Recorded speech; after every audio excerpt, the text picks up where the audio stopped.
Oh, yeah. Welcome, Todd Prod. Exactly what we sound like. Yeah. Editor of Surfer Magazine. Not Surfing Magazine, it's gone, Vaughn. Defunct. Can you believe it? Tragically. I can't believe it, but I'm glad that there's one print title still beating the drum for print and doing their best to cut down the last remaining trees in the Brazilian rainforest. Well done, Todd. Thank you, sir. Well, you guys got surfing life, surfing world. You guys still have a couple standing, right? So many. So we've actually got more surf mags now than we had in our junior days, Smithy, I think. There's no underground surf anymore. No. That one bit the dust. That one was so mad. And Waves. Waves magazine's gone too, sadly. R.I.P. Stab doesn't do print anymore either, by the way. Pour one out. But Todd Prod, you guys do print magazines over there in the land of stars and bars, and you've actually got your, what is this, the 60th, 50th anniversary edition, volume number DOS? Tell us about it. You guys cut out there for a second. Did you ask me about the 60th anniversary? Yeah, tell us. Oh, this is going great. Yeah, man. Tell us about the 60th anniversary edition, volume 2. Surfer turned 60 this year, which is pretty fucking nuts. So basically, like, the idea that we had for the volume was that, like, we wanted to do something that wasn't, like, strictly backward facing, like looking at where a surfer has been, but also, like, looking at what's happening now and what's interesting and where it's going. And so, like, one of the things that we're doing is, like, for the covers, we're kind of playing homage to, like, the most iconic covers of surfers past, but kind of like using like new people and, you know, settings to kind of like just play homage. And, you know, Wade actually was on the first one of these. There he is. Yeah. What about panelists? What'd you make of that, Wade? Yeah, that made me super But that was so stoked on you know, the original was from 1969. It was a John Severson kind of design mock-up of a Roger Adams, like, off the lip bit at Santa Cruz, which I guess was super progressive at the time, but yeah, you know, we thought that, like, Wade, especially with Pentecostal and like how creative and awesome that movie was, that he was like kind of the perfect fit for that first issue. And then the second one is a play off of the classic, like, Craig Peterson shot of Kevin Naughton jumping off the bow in Fiji, which, you know, like, this wasn't like the issue that we had planned, but with coronavirus and everything going on, we were like, you know, let's do something that's like about the escape that surfing provides, like, in difficult times. And we're like looking through the archive and thinking, like, what kind of epitomizes that most? And, like, we just kept going back to, like, Naughton and Peterson's travels and, like, those early covers in the 80s. Like, they're just so cool. And I think, like, nothing really captures that, like, spirit of, like, what surf travel is, like, all about more than what those dudes were doing. And they were just, like, shoestringing it, you know, just, like, you know, working along the way, like, doing whatever they can to get it done. And yeah, just iconic.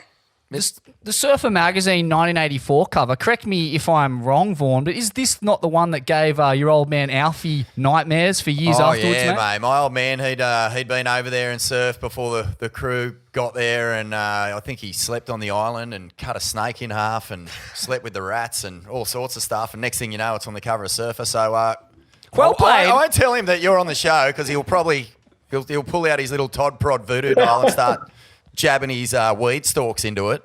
Oh, it's not Todd Prod's fault. But what I wanted to, it was cool hearing you say, mate, you know, like the thought that goes into the cover, the thought that went into Pentecostal, obviously.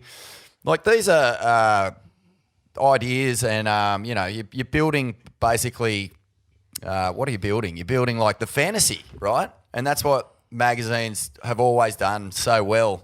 But that fantasy sort of is starting to go missing in this sort of digital era.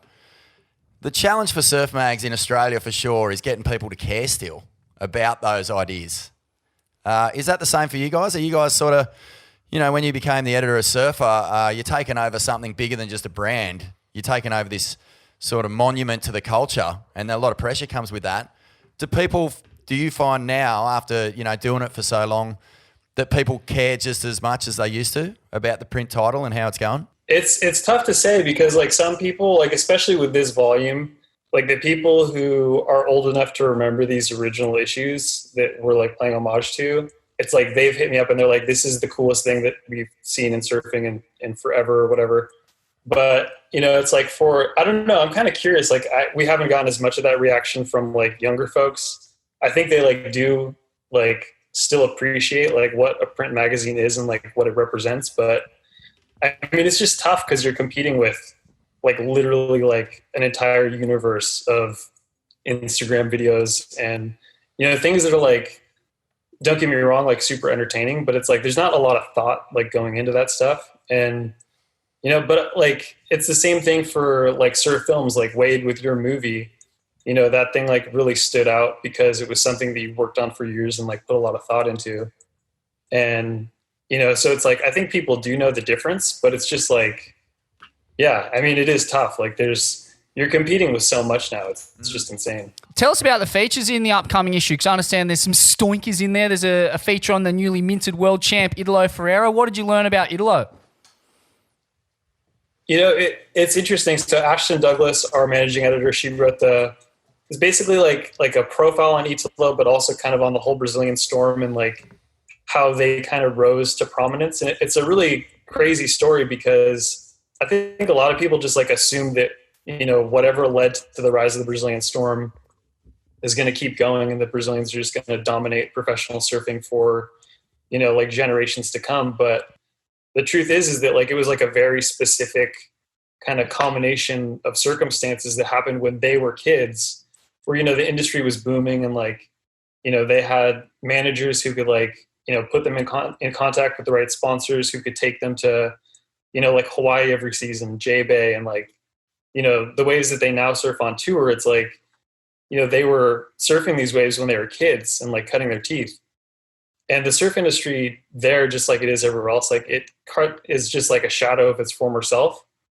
And so, those kids aren't getting the same opportunities that allowed for like the rise of an Italo, which is like pretty crazy to think about because, it's like now it's like the next generation, like Italo is basically like sponsoring kids from his local break himself. He's like paying for them to go to contests and trying to pay that forward.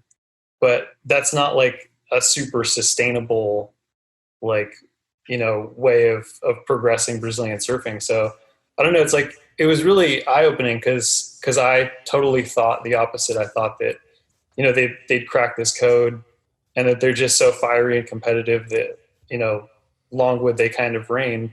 But it doesn't seem like that's going to be the case like after this generation. Well, that's great news, Vaughn. I guess we can expect yeah. The Brazilian storm to peter out in a measly high-pressure system. Nothing but drizzle. I'm interested to know, too. I mean, Italo Ferreira's throwing money at sponsoring the local Groms. What about Medina? The guy's got millions of followers. He's dating several supermodels at once. Is he not forking out to sponsor the new generation of Brazilian talent? Sorry, was that a question? Let's take that as a comment. Moving along. Now, talk to us, John. Talk to us, Todd, about... Jed, I got to stop you. I'm going to say something that I love you guys' show, and one of my favorite aspects of it that is probably a lot of Americans' favorite aspect is trying to figure out what exactly it is that you are saying, Jed. Oh, they don't call me the punch-drunk pikey for nothing, Todd. The slang is so fast and loose. Like, I think there was something you said in an episode recently. You're talking about, like, bleaching your corn or getting your corn bleached. Ah, yes. That's one of Vaughn's. What the hell? What could that possibly mean? Explain, Vaughn. It's basically just dragging your balloon knot so hard in the face of a wave that it changes colour. You sticky date. You date. You're Surely that makes perfect I sense. understood every word of that. You date. Your cornhole. Your sphincter. I got it. Moving on to something more serious, Todd Prod. The George Floyd Black Lives Matter paddle outs that have happened all over America these past few weeks. We've seen some huge protests in LA and other parts of California. Yeah, what's been your experience of protests over there in the States and the rebellion in general? Yeah, I mean, it's such a crazy time, unlike any other that I think any of us have lived through over here, as I'm sure you guys know. But yeah, like when it first started, and there were these planned paddle outs, I don't think anyone really knew what to expect, if it was going to be a couple dozen surfers or, 100 surfers. But I went to one of the early ones in Moonlight Beach in Encinitas, and, it was organized by Sal Masekela and Textured Waves and a couple other groups. And you couldn't find a parking spot for like a mile in any direction. We got down to the beach, and there was like probably 5,000 people. It was like just a blanket of people covering the whole beach. And, everyone has like signs, and people have like painted their boards with like no justice, no peace, and like these protest slogans. And it was honestly like one of the most powerful, like coolest things I've ever seen in surfing. And, Sal had some words, and we did like a little, it was like a 8-minute pause for, to kind of remember the time that George Floyd spent like under that officer's knee. And then we all paddled out, and, there's like Groms who are like participating, and they're just like, shouting these chants. And so like, I think that what is happening in America is like, it's affecting every single person on such a deep level. Like it's like nothing we've ever seen before, really. And, the paddle outs is just a beautiful thing to see like surfers get involved. It's like not that often that I feel like surfers really take much of a stand for anything, at least over here. But it's funny because I was thinking about you guys, like in terms of the fight for the bite and the protest movement over there. That was like the only thing that, that it reminded me of in surfing was, those mass paddle outs in Torquay and elsewhere where, you guys really stuck it to them and sent the Norwegians packing. Indeed we did. Yeah. What do you reckon like has inspired surfers to get active in this way? I mean, yeah, like you said, and it's not like there is a huge amount of black surfers in the lineup. So it's interesting that, surfers have reacted this way. It's a predominantly Anglo-Saxon sport in America and Australia. I mean, I think like we all saw the video of what happened to George Floyd. And I think that if you're in America, like those videos are so common. Like it was right after the death of Ahmaud Arbery and Breonna Taylor. And, these are like super high profile national situations that have been captured. Well, in the case of Ahmaud and George, it was captured on video. And it's just, I think it's impossible to not have a reaction to it. And, with surfers, it's like a paddle out is like kind of our most comfortable reaction to something like that. I don't think a lot of surfers are used to taking to the streets and like marching, although I've seen a lot of surfers do that too. But, a paddle out is just like right in our wheelhouse. So, I think it makes a certain kind of sense. It's like everyone's looking to grapple with this moment in whatever way they can. And that's the way that surfers have been doing it. And you mentioned a bit about textured waves. Can you explain what they are? A bit about that crew. Yeah. So it's a group of women from kind of all over the country here in the U.S. And, they're black women, and they've surfed for years, but they didn't really see themselves like represented in the media, like what you said, Jed. It's like the typical image that most people picture when they picture surfers is people who honestly look exactly like me. It's like a blonde dude, blue eyes, that's kind of the stereotype. And so they found each other on social media, just like looking for other people who had like kind of similar experiences of being like the only black people in the lineup. And, that kind of snowballed into this thing where they started this Instagram account that shows like other surfers of color in a narrative that's not just like, because the other typical narrative that we see is like the white savior, where it's like, some white folks like pushing black kids into waves in some foreign country, which is like awesome and like good on them for sure. But, it doesn't really like represent like the surf experience of these women. So, they formed this group and started this Instagram page, and they just, released a video called See Us Now, which is really cool. But yeah, they were involved in that protest and a bunch of other ones. And it's just like a really unique thing in surfing. And I think that it's just like, it's awesome what they're doing. And I think that it's helpful to surfing to like see an example of kind of more diverse groups of people participating. Fucking oath. Well said, Todd Prod. Yeah, I just backing that up. Like I always say this about women surfing, any sort of like surfing that's going on out there that in some way doesn't sort of live up to this, not the standard, but the world that is controlled by what surfing has become.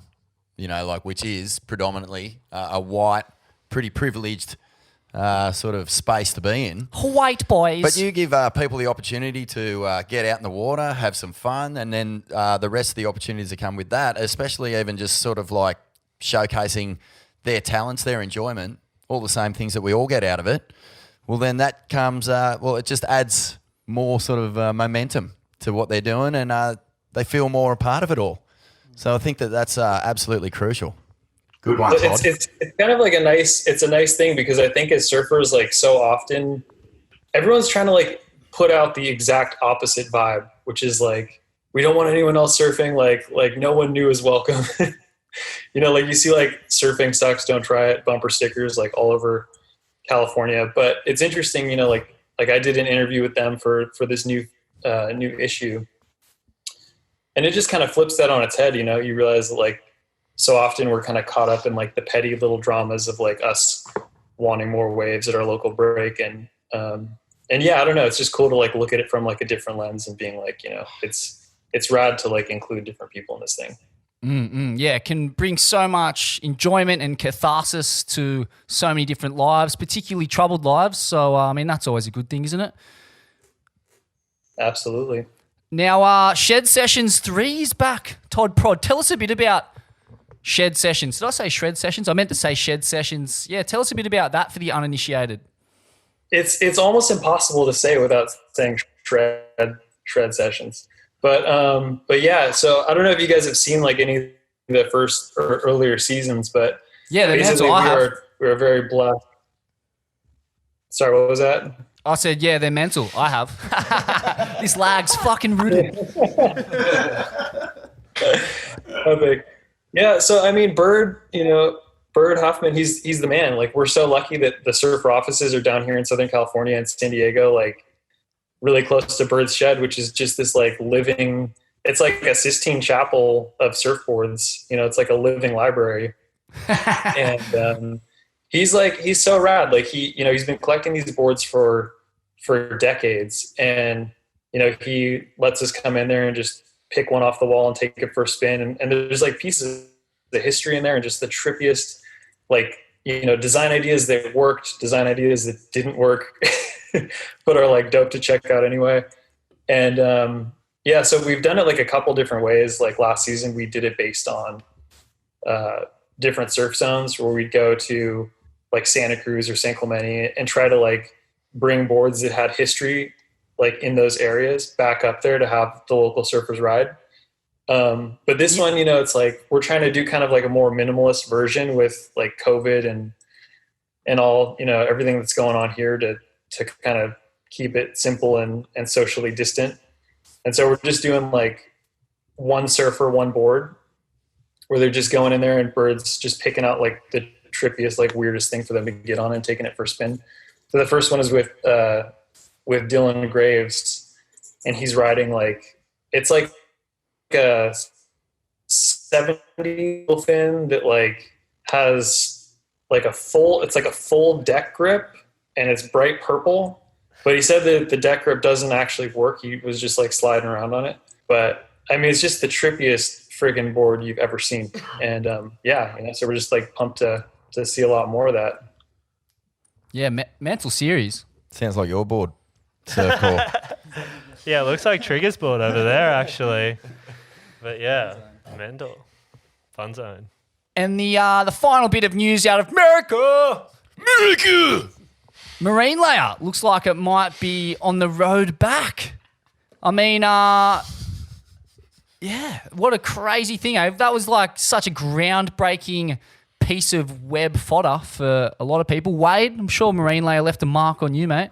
Yeah, I loved Marine Layer. Everything Dane does is good, basically. So the fact that he's bringing out constant content again just makes everyone happy. So yeah, I'm psyched that's back. That was just like, everyone waited for them. Almost, he's back. It's so cool. What about you, Surfcore? Is it just a bit too after your time to enjoy? Marine I Lake? feel- A bit nah. too digital? I remember because when was it? It was like 2008 and stuff. So I was still definitely a grom then. It was so iconic. I remember like you'd like see all your mates and they say like, "Oh, did you watch the latest Dane clip?" And I'm like, what the fuck's up with the music? But like there was fucking surfing was unbelievable. Some of the boards were a bit sus, but yeah, it was fucking pretty iconic. He's such a powerhouse. I like his taste in music. I think it shows that he's looking. Yeah, tripped out Yeah. weird jazzy instrumentals and all kinds of weird stuff, psychedelic pop. Reynolds was the guy who put me on to the Velvet Underground, Charles Bukowski and John Fante. Fante, I think the writer. He's a cultured lad. Old Reynolds. What do you reckon? Surfcore, you're probably a bigger fan of Dane in like the Young Guns era, right? When he was riding 6.2s. Yeah, the real skinny Dane. Nah, I'm more of a fan of like XL Dane, like the big like chunk, just like moving water real good. Like like I've watched all the new clips. It's so insane, like to see like, because he just looks like any old dad that surfs, D-bar. Like he just looks like like a fucking mince pie with legs and fucking belts the shit out of it. It's so sick. It's way more respectable than like looking like an elite athlete and kind of being a bit gangly. So yeah, I'm back in this era for sure. Yeah, it's like full dad strength or something. Yeah. He carries it well. I think his style's only getting better actually. Yeah, 100%. But yeah, it's pretty like, it's funny the timing because he rolled this thing out, which is reminiscent of like 2010 at a time where everyone probably really misses 2010. Yeah. Like He's got that. before things like pandemics. Yeah, he's always a cutter. He's like, it's not till you have the benefit of hindsight that you realise how ahead of everyone else he is. He's just got that kind of fucking... There's definitely that, the Velvet Underground thing you mentioned, that whole Warholian just do anything and call it art. And just not... But there's intelligence behind it. Yeah. There's definitely something going on there. Like he's not just, fucking making art for the art's sake. Like there's a lot of creativity and effort going into what he actually makes. Yeah, and what's the feeling about Dane's career over in the States? He was basically the most talented surfer of his generation and kind of drifted off into obscurity, never really did that well on the world tour. We see bits and bobs out of him, various bits of web content. But yeah, how's the feeling over there about how his career ultimately panned out? I mean, at least here in California, I feel like he's like kind of like the embodiment of like all of like the core California surf values. Like the fact that he didn't like do well on the tour and he left the tour, like definitely makes him more iconic, I think, at least in like American surf culture. And because I mean, like it's definitely, like a lifestyle or an art form or whatever first here in a sport, distant second, if not third. I don't even know what the second thing What's would second? be. Yeah. But yeah, so I mean, like I would say that, it was a bummer when Marine Layer petered out the first time. And now that it's back, it's almost like, I don't know, like Dane seems like the most relevant surfer in the world again, which is kind of crazy. I love that. I reckon he's just always, it doesn't matter what his career's doing. He's a guy who drops a clip and you want to watch it. Oh, you're tuning in. He just absolutely fucking cleavers waves in half. I don't know if anyone has more power just a pure, like in a smaller space. You know what I mean? Like it's almost like he doesn't have to wind up or anything. He just comes off the bottom and so deep. And then when he fucking buries it, it's just a mess. He just destroys it. Fucking amazing, man. What a surfer. Fucking love it. Yeah, the other thing is that, like, obviously he surfs incredible, but like the dude actually writes like very well. Like I don't know if you guys saw what he posted today. It's kind of like he kind of shared his thoughts on everything that's going on with the racial justice revolution in America and police brutality, but then also kind of like the role of social media and like the spread of misinformation. And it's funny, I was like, no one else in surfing is really like even talking about this. And it's like, it's not like an easy thing to talk about. Like he clearly had to like do some research to even be able to like have that conversation. And Give us I just the really appreciate gist, it. Like, Todd. there's not really like a lot of people in surfing who are talking about this moment in that way. Give us the gist. Was he saying burn it all to the ground, or was he saying, stick flowers in the rifles of the National Guard? What was his take?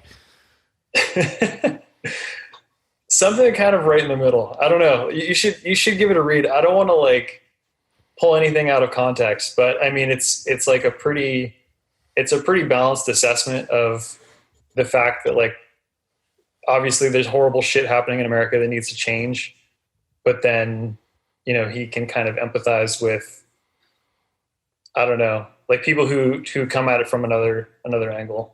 Definitely anti-racism, which is what matters. Mental. On your DR. Well, Todd Prod, thanks, mate, for joining us for our inaugural segment of Murica!